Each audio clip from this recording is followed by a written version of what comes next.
Welcome to Ships Tips. Now we're going to call these little videos essentials because obviously I'm on the bank a lot. I also help out in a local fishing shop and I get lots and lots of people message me in the shop, you know, asking me about Des, you know, what hook baits are good and how do you connect the hook baits obviously to the hooks, hair rigging, etc. like that. And that's what I'm going to go through. I know for a lot of people, I've probably spoke about this before, but it is a crucial part, a very important part of your fishing, whether you're fishing the pole, the waggler, or as we all know, the bomb or the feeder. Now, obviously, one of the most important parts about fishing is colours. Now, obviously, bandems come in all sorts of different colours, and I get asked, Des, what is your preferred colour? It also, you know, that depends on where you go fishing. Is the water filthy dirty? You know, even in the winter sometimes, you can get a lot of colour in the water by having a lot of rain, because a lot of lakes are fed by streams, you know, brooks and things like that. And obviously when we get lots of rain, you get a big influence of colour. That's when colours like white, orange, bright pink colours come into their own. For me, a lot of the time, yellow and pink are my favourite colours.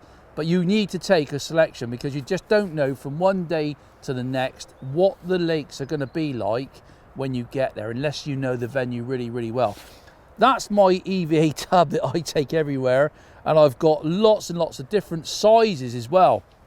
You know, we've got the mini bandems, we've got 6mm, 8mm, and we also do 10mm. You know, I fished Shearwater last year quite a bit, and I'm actually starting to go there a little bit now. And 8mm for me was the best bait because I'm fishing for big bream and big carp. But some venues, I find when you go to a venue with lots of different fish like F1, stocky carps and big carp, that's when those little mini bandems come into play.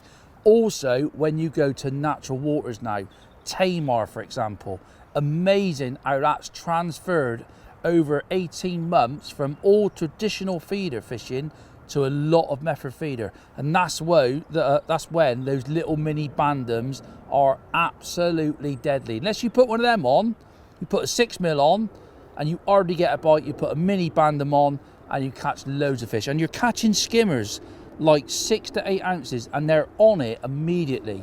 You know, where a normal feeder you'd be getting loads of indications, you've got a job to get them on the hook. You chuck a method or a pellet feeder out with pellets or ground bait around it and you catch one a chuck. It's incredible, but that's why we go fishing. That's why it makes it so enjoyable.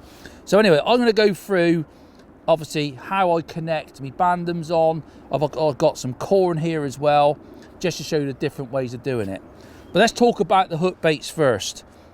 Them hook baits in there, I've actually dosed them in this liquid flavouring. Now, I spoke about this before, but if you don't know, whatever bandems you get, obviously we do them in all different flavours, you can match the liquid flavouring to the actual bandems that you're using. So obviously in here I've got Power Scopex, so you could put Power Scopex liquid on.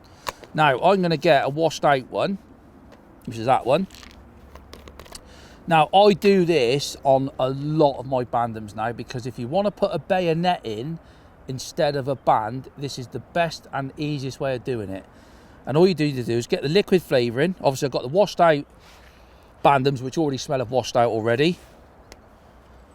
And you just put a little sprinkle like that.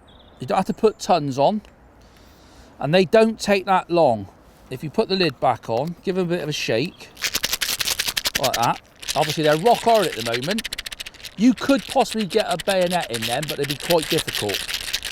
Now what you want to do, you can see that they're all covered. Give them a good shake and chuck them in your box, chuck them in your garage, wherever you fancy. And in about, I would say, between 2 and 4 days, they will be soft enough to put a bayonet in. Now, bayoneting for me is one of those things where we all want to be as stealthy as we can now. Even though we're air rigging and we've got a great big hook sat outside of the bait, I think having your sort of hook bait perfectly sat on the bottom with nothing showing, I think in here it gives you the confidence of getting a bite, especially when you go to big reservoirs catching big crafty fish. Now in here, these are the ones that I done. No, it's not them, that's the wrong ones. That's the ones I need to dose up. I think it's them ones. I think it's them.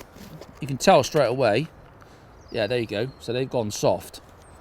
So what I will do is get my bayonet. Now, obviously, you can tie your own hook lengths, or you can buy them with the bayonets on. It's entirely up to you. I tie some, and I also use the pre-tied ones as well. Now, all you do is push the bayonet in there. You can just push it halfway in, get your thumbnail, and push that right in. And you don't get better presentation than that. So that's one way of connecting the bandem. But obviously, to do that, you need to put a bit of liquid. I think the liquid flavouring anyway makes sense, because it just boosts all the flavouring and smell in such a great product anyway. So that's that. That's got the bayonet in. Obviously, you've got the band.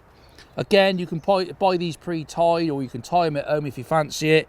I do like using a smaller band, because obviously I can change sizes of bandem. So I can even put I mean, that's a small band. I can even put a mini bandem on there if I wanted to. Some venues I go to, I've fished bigger bandems to start with.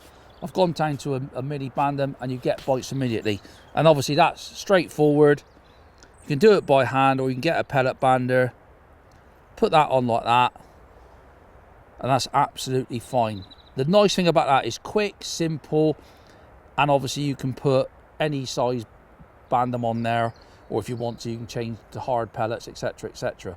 I think that's probably the big advantage of a band, is if you don't catch on bandems in coloured baits and you want to fish a natural hook bait, it's as simple as taking it off and obviously putting a hard 4mm, 6mm, 8mm pellet on, or even something like a Robin Red. That's the big advantage of using bands.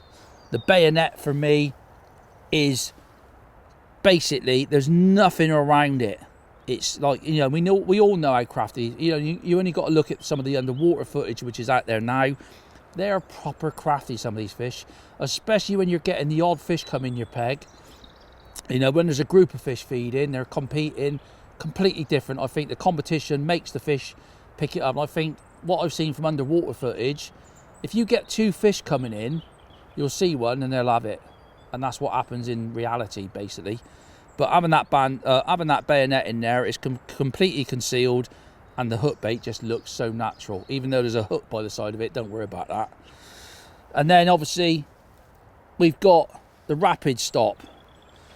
Now again, pre-tied, or you can do them yourself. The ones I pre-tie, I probably do, I think it was about 11mm I cook it, 10 to 11mm. Don't be that precise, and that enables you to put a nice big piece of corn on. So I've got my rapid stop there that fits in to the baiting needle. They're fantastic. They've been out for a long, long time. Pick yourself a nice big chunky bit of corn. I'm just using a bit of nice big chunky bit of corn there, look.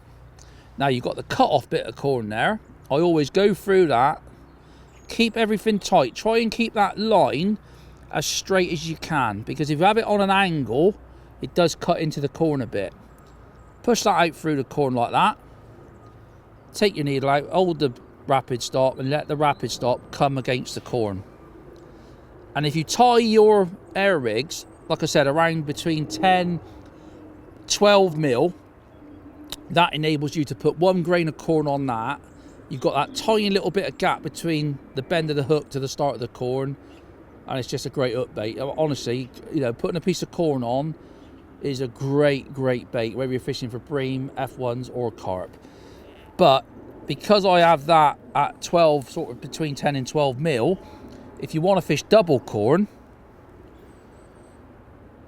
obviously I'm pretty sad over the years. I've sat in a garage and I've worked it all out. You can put 2 bits of corn on. Now, when you're air rigging 2 bits of corn, I do the reverse. So I go through the side of the corn, smack in the middle, 1 there. Try and get the 2 bits of corn roughly about the same size, because they won't fight against each other when you're casting out, and it stops tangles.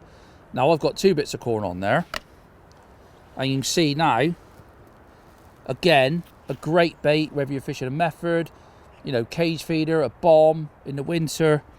And you can see how I've worked it out, that you can put 2 bits of corn on like that, and you've still got that little bit of gap, probably about a mil or 2, between the bend of the hook and the start of the corn. It doesn't matter what hook length you're using.